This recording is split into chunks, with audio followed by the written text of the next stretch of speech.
I can feel the eagerness for enthusiasm in your beating heart as you listen. Can you feel the call of so many of your daydreams and inspirations which have floated around your eventful life? You're ready to trade a search for patience for a search for excitement, a sense of fulfillment. You might lose the thread. You may feel skeptical from the limitations of yourself and others in the past, but you're here because you want to be happy.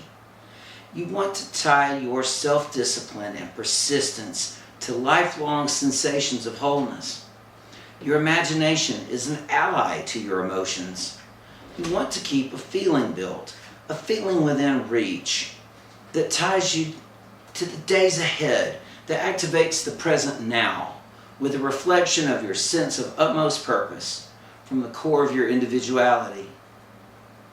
My friend David Anthony Kraft used to read this one book at least once a year, Think and Grow Rich by Napoleon Hill. David, or Dak as he named himself in a typical self-reinvention, used the book's principles about envisioning your success from the ideal future. He wrote and edited for both Marvel and DC Comics in the 1970s into the 80s. He was the first regular scripter for the Savage She-Hulk along with Dwight Zimmerman. He put words into the mouths and adventures in the way for all of the most famous superheroes at some time. He was published when he was 19 and counted among his mentors Marvel editor and co-creator Stan Lee and legendary Hollywood scriptwriter and novelist Lee Brackett, who wrote Star Wars, The Empire Strikes Back, The Western Rio Bravo, the noir mystery The Big Sleep, and more. He negotiated enough royalties from a graphic biography of the Beatles drawn by George Perez to purchase what became his renovated dream home on Screamer Mountain near Tallulah Gorge in my home state, Georgia. He fell in love with his wife Jennifer and they made a family. He always believed in feeling good and believing in yourself. He made a lot of jokes about being immortal and poked fun at having a colossal ego. But he was riding to a stop at the base of a hill near his home when a driving student hit him on his motorcycle in 1982.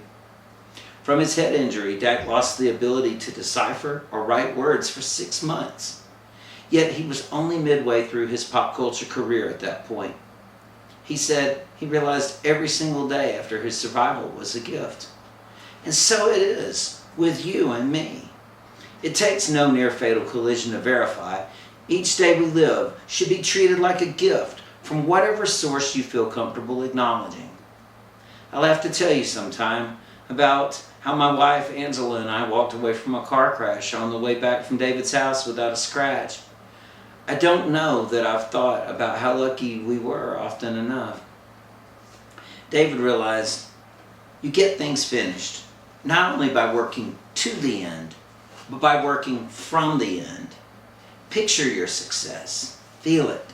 Your success might simply be adopting the most pleasant possible mood for your job, or opening up to a new activity, or maybe it's a dream you feel woven into your very childhood.